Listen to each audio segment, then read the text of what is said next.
हिमालय जति उच्च छन् त्यहाँ लुकेका रहस्य पनि त्यति नै ठुला छन्। हिमालयमा पाइने अनेक किम्वदन्तीहरूमा एकदमै प्रख्यात चाहिँ यतिको हो। यति सम्बन्धित धेरै नै किम्वदन्तीहरू पाइन्छन् हिमालयमा बस्ने अनेकौं मानवीय संस्कृतिहरूमा। त्यहाँ यतिको भिन्दा-भिन्दै कथा र मिथ्याहरूको बारेमा सुन्नमा पाइन्छ। सर्वप्रथम त कुरा गरौँ यति भन्ने शब्दको बारेमा। यति भन्ने शब्द भोट भाषा अथवा टिबेटन भाषाबाट आएको हो। गाओ या हा या दा राता डा डेङ्गु दे दा दे या ते भनिन्छ। तेको सट्टा बिस्तारै ती उच्चारण गर्न थालिएको हो। लासाको भोट भाषा अनुसार चाहिँ यही शब्दलाई याचे भनेर पनि उच्चारण गरिन्छ, जसमा गाओ या हा या भनेको चाहिँ रकी प्लेस अर्थात् चट्टानी ठाउँ र दा राता डा डेङ्गु दे दा दे भनेको चाहिँ भालु हो। टिबेटको भोट भाषा अनुसार दा राता डा डेङ्गु दे दा दे भनिन्छ भने लासाको भोट भाषा अनुसार चाहिँ यही शब्दलाई चे भनेर उच्चारण गरिन्छ। लासाको भोट भाषामा खैरो भालुलाई दा राता डा डेङ्गु दे दा दे मा नारो मोङ आ मोङ दे मोङ भनिन्छ। तर उता टिबेटको भोट भाषा अनुसार चाहिँ भालुलाई दा नारो दो मा दोम भनिन्छ। लासा र टिबेटमा यतिलाई मा गिगो मी रात गाता गा नारो गो दा गो मी गो पनि भनिन्छ, जसको अर्थ चाहिँ वाइल्ड म्यान अर्थात् जङ्गली मान्छे हो।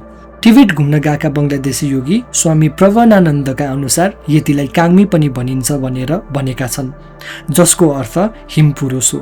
तर मेरो आफ्नै अध्ययनमा चाहिँ यस्तो शब्द न त कोलोकियल टिबेटनमा, न त क्लासिकल टिबेटनमा, न त मल्टी रिजनल बेस्ड स्पोकन डायलेक्टमा कतै पनि यो शब्द चाहिँ पाइन। यो कुरा अन्यले पनि उठाएर प्रणवानन्दको यतिको शब्दको खोजलाई खासै मान्यता दिएको चाहिँ छैनन्। तर यति शब्दको धेरै जसो खोज अझै पनि उहाँकै लेखमा आधारित भएर भन्ने गरिन्छ। अर्कोतिर चाहिँ यतिलाई हिमपुरुष मात्रै नमानेर हिमाली भूत हो भन्ने विश्वास पनि रहेको पाइन्छ, जहाँ यागिगुई दागासा दाग यी दाग भन्ने शब्दको प्रयोग गरिन्छ, जसको अर्थ चाहिँ भोको भूत हो।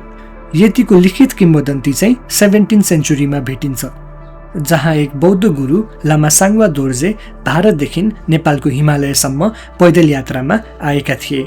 उनी यता नेपालको हिमालयको एक गुफामा बस्दा अनेक यतिहरू आएर उनलाई खाना र पानी दिन्थे भन्ने कुरा आउँछ।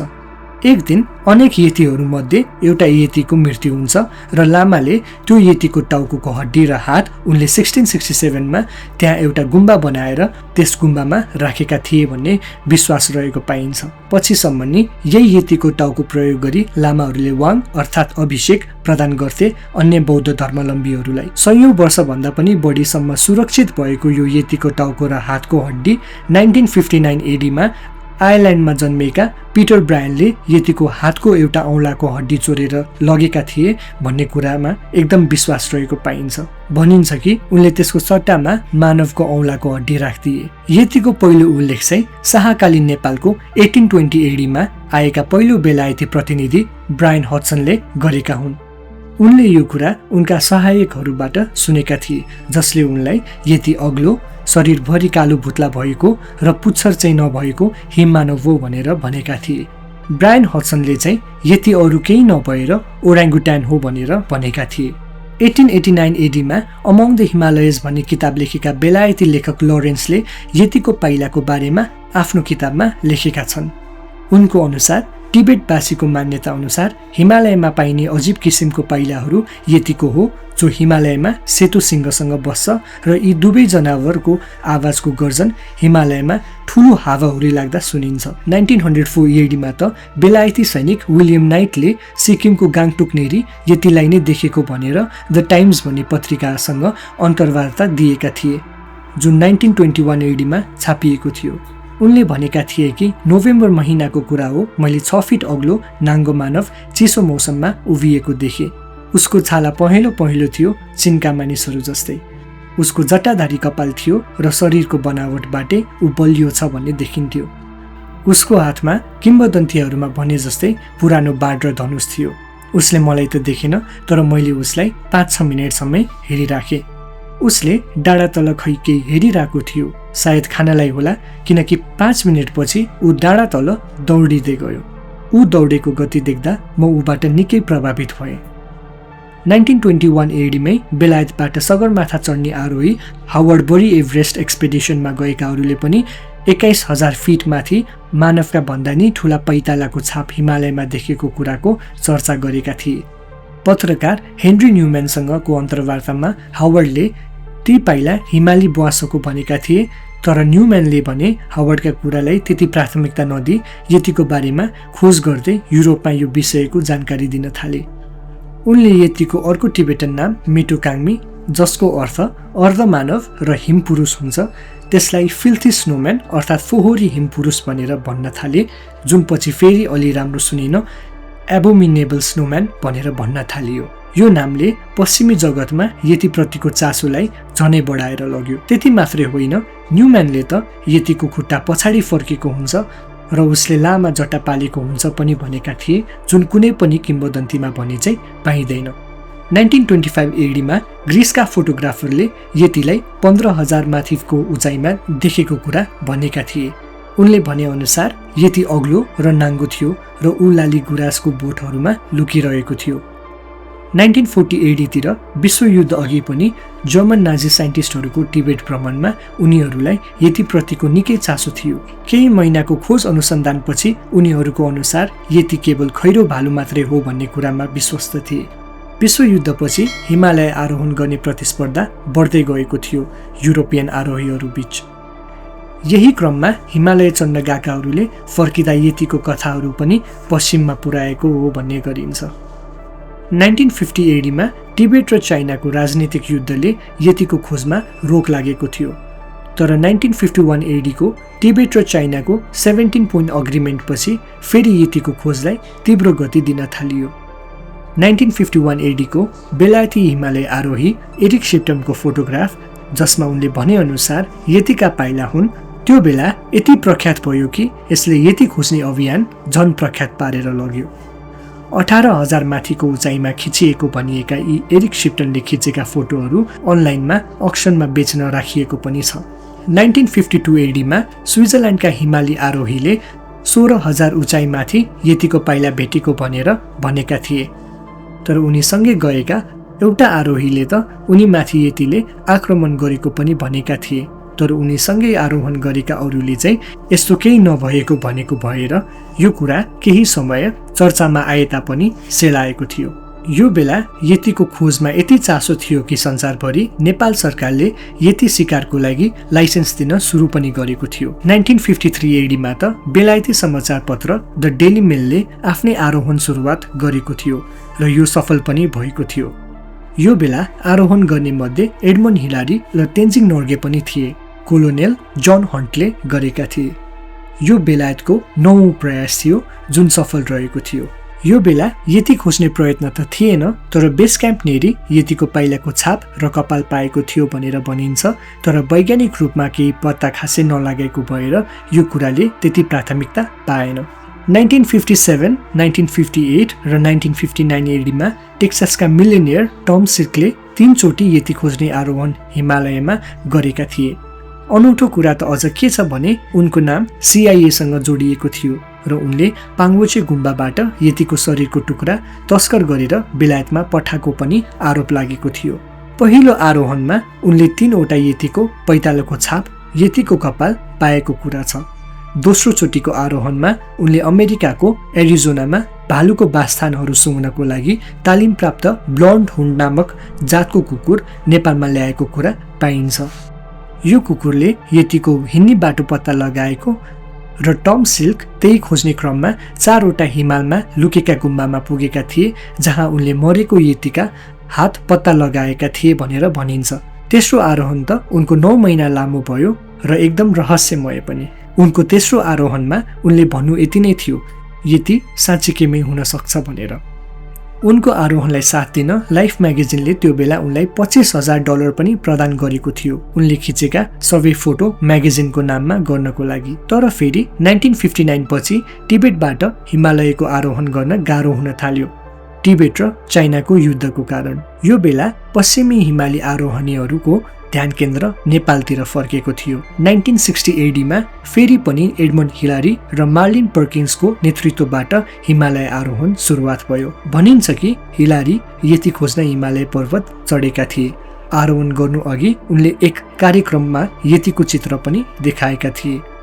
त्यो बेला प्राप्त भएको यतिको खबर हिलारीको हातमा परे तापनि उनले खासै यतिमा विश्वास चाहिँ गरेका थिएनन्, किनकि त्यो टाउको विज्ञान अनुसार झुटो भएको पुष्टि भयो। हिमालय चराको शरीर र खप्पर अनि हिमालय बाख्राको भुत्लाबाट बनेको भन्ने पुष्टि भयो। तर पनि यति हुन सक्ने आशंका चाहिँ हिलारीले गरेका थिए। भनिन्छ कि त्यो बेला आयरल्यान्डमा जन्मेका पिटर ब्रायनले पुरानो मानिने यतिको हात चोरेर मानवको हात राखेको कुराको जानकारी हिलारीलाई थाहा थिएन।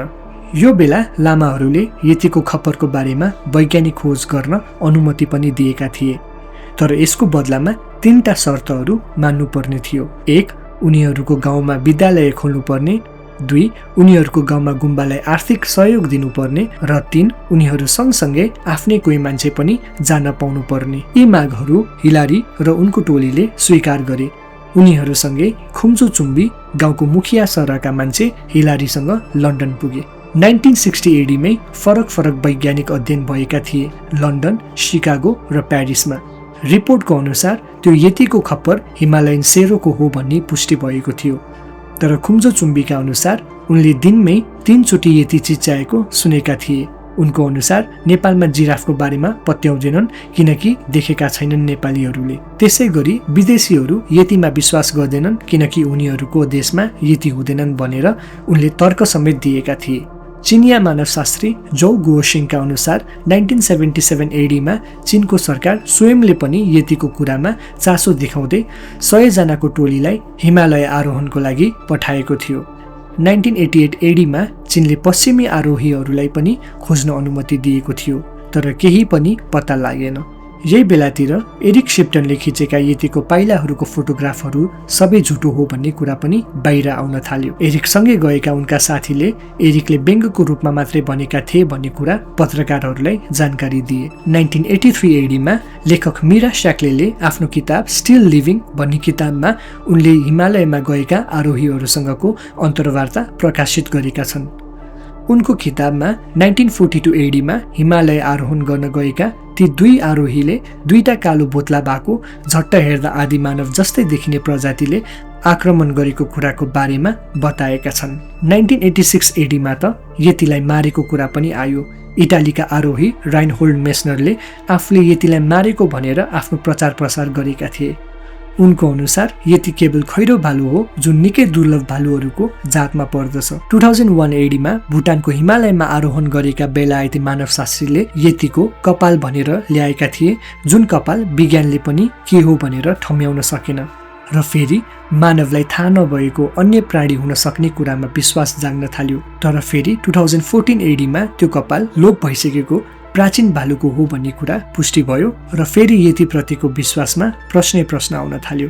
2017 एडीमा फेरि 24 वटा यतिको शरीरको टुक्रा बनिएको चिजहरूमा वैज्ञानिक अध्ययन सुरु भयो, जुनमा यी सबै हिमाली खैरो भालुको हुन् भन्ने पुष्टि भयो। यो कुरा पुष्टि भए तापनि वैज्ञानिकहरूले यतिको किम्वदन्ती चीनको माथिल्लो टिबेटको भूभागमा बस्ने नाखी सम्प्रदायको किम्वदन्तीहरूमा जोड्न पुगे। नाखी सम्प्रदायहरूमा 4 वटा अर्धमानव अर्ध भालुको किम्वदन्ती पाइन्छ, जहाँ उनीहरूको मान्यता अनुसार उनीहरूले बेला बेला हिमाली कन्याहरूलाई अपहरण गरी बच्चा जन्माउँछन् भन्ने विश्वास पनि गरिन्छ। हफट्यान सिगरले यति हिमालयको बौद्ध धर्म भन्दा नि अगाडिको हिमाली बोन धर्मबाटै विश्वास गरिएको हिमपुरुष हो भनेर तर्क दिएका छन्। उनको अनुसार लेप्चाहरूले हिम मानव भन्ने देवता पुज्छन्, जुन शिकारका देवता पनि हुन्। बोन धर्म अनुसार यी देवताको रगतबाट धेरै बोन परम्पराका आध्यात्मिक कार्यहरू पनि गरिन्थ्यो भन्ने विश्वास राख्छन्। राजा सङसेन ग्याम्पोको पालामा बोन धर्मको विखण्डन हुँदा र पछि फेरि राजा ठिक्सङ देचेनको पालामा बुद्ध धर्म भोटमा बलियो भएको बेला प्राचीन बोनको किम्वदन्ती बौद्ध धर्म र हिमाली बासीमा रहन पुगेको कुराको उनले तर्क दिएका छन्। अब यतिको कथाको बारेमा कुरा गरौँ। हिमाली दन्तकथा अनुसार यति धेरै नै शरारती र धेरै नै दुर्व्यवहार गरेर हैरान पार्ने पात्रको रूपमा मानिन्छ। गाउँमा लुकेर आएर गाउँलेहरूको खानेकुरा चोर्ने र एकदमै शक्तिशाली हुन्छ भन्ने विश्वास पनि रहेको पाइन्छ। अन्य दन्तकथामा यतिले हिमालयमा आरोहण गर्ने मानवलाई नै मारेर खान्छ भन्छन् भने शेर्पाहरूको किम्वदन्तीमा चाहिँ उसले मान्छेलाई खाँदैन भन्ने कुरा आउँछ। यति खासमा चाहिँ हिमालयमा लुकेका देवी देवता र योगीहरूलाई मानवले बाधा नपुर्याउन् भनेर राखिएको एक रक्षकको रूपमा पनि मानिन्छ। एउटा किम्वदन्ती अनुसार यतिको खुट्टामा काँडा बिजेको थियो रे। एउटा हिमालयमा बसेको तपस्वीले घाइते यतिको खुट्टाबाट काँडा निकालिदिन्छन् र यतिले एउटा बाघ मारेर बाघको छाला एउटा लुगाको स्वरूपमा त्यो तपस्वीलाई लिएर आइदिन्छन् चिसो मौसमबाट बस्न सकुन् भनेर। यो किम्वदन्ती अनुसार यतिले यही तपस्वी नजिक कोही पनि नपुगुन् भनेर सुरक्षा दिएर बसेको छन् र यदि मानिस नजिक आए यतिले झम्टिन्छ भनेर विश्वास रहेको पाइन्छ। यतिलाई रिस उठेमा उसले तीको स्वरमा चिच्याएर मान्छेलाई घायल बनाउन सक्ने सामर्थ्य छ भनेर पनि भनिन्छ। सोलुखुम्बुका शेर्पाहरूको किम्वदन्ती अनुसार यतिलाई देख्ने भन्दा पनि बढी राति राति यति चिच्याएको आवाज सुनिन्छ भन्ने विश्वास रहेको पाइन्छ। कुनै किम्वदन्तीहरूमा उसले मानव रूपले खाना माग्न आउँछ भन्ने विश्वास रहेको छ। कतै यति दुई खुट्टामा टेकेर हिमाली जनावरलाई खान्छ भनिन्छ भने कतै चाहिँ उसको 4वटा खुट्टा हुने र चिसोको कारण मरेका हिमाली जनावरहरूलाई खोज्दै खाने गर्छ भनेर भनिन्छ। किम्वदन्ती होस् वा वैज्ञानिक तर्क, मान्छेले महसुस गरेको होस् अथवा भ्रम, यो विषयमा अनेकौं रहस्यमय कुराहरू अवश्य लुकेका छन्। अमेरिकामा एक युवती जसले बिगफुटको खोज गर्थिन्, उनी आफ्नो घरमा मृत्यु भएको अवस्थामा पाइएको छ। क्लौडिया अक्लेले California department of fish and वाइल्ड लाइफलाई मुद्दा समेत थालेका थिइन् बिगफुटको अस्तित्व लुकाएको छ भनेर। यतिको जस्तै किम्वदन्तीहरू अन्य देशमा पनि पाइन्छन् र त्यहाँ बिगफुट पनि भन्ने गरिन्छ। हजुरहरूलाई यो विषयमा थप जानकारी लिनु छ भने हामीलाई कमेन्टमा अवश्य भन्नुहोला। हजुरहरूले इच्छा गरेमा हामी फेरि यो विषयमा अर्को भिडियो बनाउनेछौँ। आजलाई यति नै, धन्यवाद। साथै हाम्रो च्यानल सब्स्क्राइब गरी बेल आइकन दबाउनुहोस्। अहिलेलाई बिदा लिन्छौँ, धन्यवाद।